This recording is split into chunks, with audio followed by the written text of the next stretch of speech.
इस वक्त एक बड़ी खबर आ रही है मध्य प्रदेश के भोपाल से, जहां विधानसभा का मानसून सत्र प्रारंभ हो चुका है। आपको बता दें, मानसून सत्र प्रारंभ हो गया है। विधानसभा के बाहर विपक्ष का हंगामा भी देखने को मिला है। नरसिंह घोटाले को लेकर विपक्ष ने जमकर हंगामा किया है। एप्रिन पहनकर पहुंचे कांग्रेस विधायक, एप्रिन पहनकर पहुंचे नेता प्रतिपक्ष और कांग्रेस विधायक। मंत्री गोविंद सिंह बोले, विपक्ष के पास बोलने वाले नहीं बचे हैं। सदन में 3 जुलाई को पेश होगा बजट। तो बड़ी खबर आपको भोपाल से बता रहे, जहां मध्य प्रदेश विधानसभा का मानसून सत्र प्रारंभ हो गया है। विधानसभा के बाहर विपक्ष का हंगामा देखने को मिला। नरसिंह घोटाले को लेकर विपक्ष में किया गया जमकर हंगामा।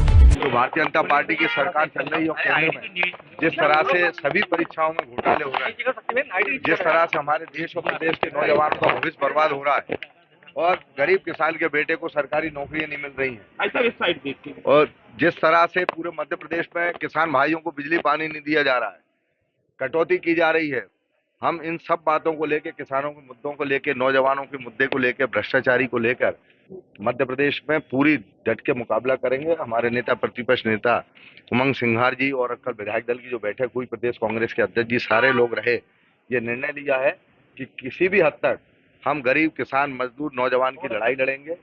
उसके लिए हमें कोई भी संघर्ष करना पड़े, सड़कों तक करना पड़े, चाहे विधानसभा में करना पड़े, पूरी ईमानदारी से करेंगे। विपक्ष किसी भी मुद्दे को उठाने के लिए स्वतंत्र है और सरकार पूरे तरीके से जवाब देने के लिए तैयार है। विपक्ष के पास कोई मुद्दा इस समय है नहीं। विपक्ष चारों कोने चित्त हो चुका है। बड़े बुजुर्ग सब इस समय जो बचे खुचे थे वो भी कांग्रेस से बाहर हैं, और जो अच्छे कुछ बोलने वाले थे जैसे रामनिवास रावत वगैरह वो हमारे पास आ चुके हैं। विपक्ष के पास ना कोई बोलने वाला है, ना कोई बात पटल पर रखने वाला है। बस समय पास करने के लिए और अपना वजन बढ़ाने के लिए इस प्रकार की बातें और इस प्रकार की वो चीजें विधानसभा में लाएंगे। करना मेरा कर्तव्य है, वो मैं करूंगा। बिजली के कोई संकट नहीं है। बिजली बिजली बात सुन लीजिए। बिजली अवरुद्ध होने के कई कारण हैं। मैं आपको स्पष्ट, लोड जब डलता है ट्रांसफार्मर पे तो ट्रांसफार्मर फूटता है, ट्रिपिंग होती है।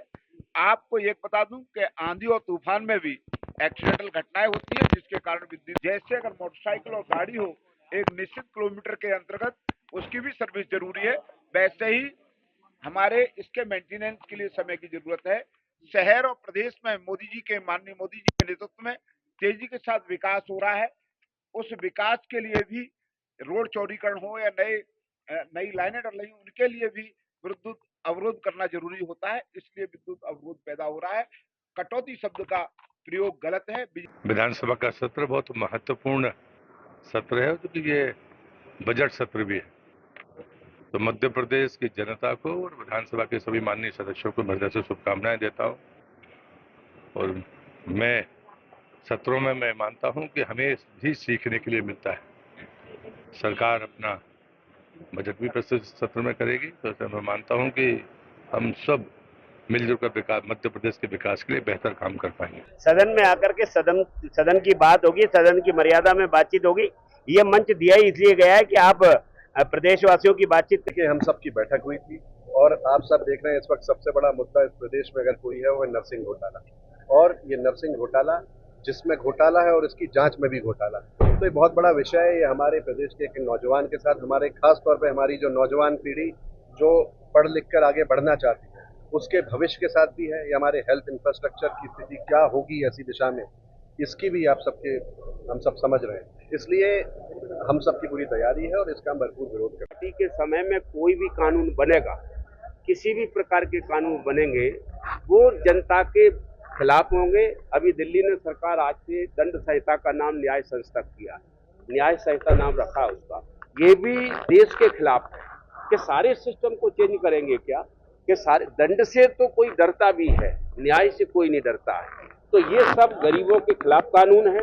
और मैं फिर से कह रहा हूं कि वोटों से चुनने वाली सरकार अगर होती तो मैं समझता हूं ये ऐसे काम नहीं करती।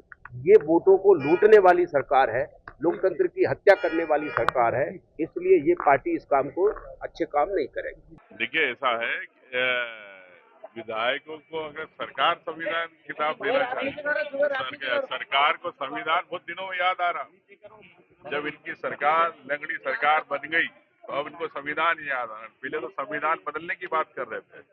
ठीक है, सद्बुद्धि आई तो अच्छी बात है, लेकिन सद्बुद्धि तो कांग्रेस पार्टी भी देती है, सद्बुद्धि देगी। सर किन किन मुद्दों को लेकर विधानसभा में बात रखेंगे? देखिए, 6 महीने हो गए सरकार को। सरकार इतने सालों से जो शिवराज सरकार के समय घोटाले चल रहे, मोहन सरकार के समय जो घोटाले चल रहे, और सरकार के घोषणा पत्र में जिससे सरकार बन के आई, इस पे सरकार बात नहीं करना चाहती। मोहन यादव जी वापस लगता है कि उज्जैन नहीं पहुंच जाए, उज्जैन की बात नहीं करे। 2 सत्र में तो उन्होंने उज्जैन की बात करी। देखिए, आज सिर्फ मध्य प्रदेश में नहीं, पूरे देश में सबसे बड़ा मुद्दा है किस प्रकार से चिकित्सा शिक्षा में भारतीय जनता पार्टी पूरे देश भर में घोटाले कर रही है, भ्रष्टाचार कर रही है। एक तरफ पूरे देश में नीट परीक्षा भर्ती घोटाले के दौरान ये बात सामने आई है कि कुछ लोग जो जुड़े हुए हैं भाजपा से, उन लोगों ने के द्वारा ही पूरा इसमें खिलवाड़ किया गया है।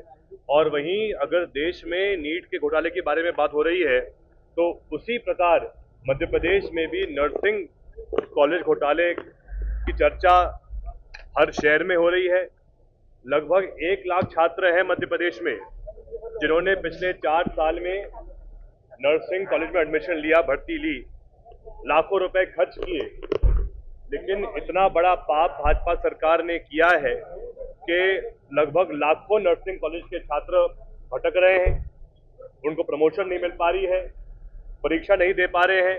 किसानों के तो बहुत सारे मुद्दे हैं। आज हमारा जो प्रदेश किसान है बहुत विपत्ति में है और अनेकों समस्याओं का सामना उसको करना पड़ रहा है। सबसे बड़े तो जो वादा खिलाफी सरकार ने हमारे किसान साथियों के साथ में की है, जहाँ पर सरकार ने हमारे किसान साथियों को वचन दिया था कि सरकार बनने के बाद जो धान है वो 3,000 रुपये कुंटल खरीदा जाएगा, गेहूं जो है 27 रुपये में खरीदा जाएगा, लेकिन कहीं उसकी कहीं भी वो जो वादा किया था वो पूरा होता हुआ दिखाई नहीं दे रहा है। आज किसान खाद के लिए दर दर भटक रहा है, खाद की भारी कमी देखने को हमको मिल रही है। जो अभी ओलावृष्टि हुई, अतिवृष्टि हुई, जिसमें हमारे किसान साथियों की फसलें बर्बाद हुई, उसका ना तो मुआवजा मिला, ना उसका ठीक से उसका सर्वे हुआ, उसको लेकर के किसान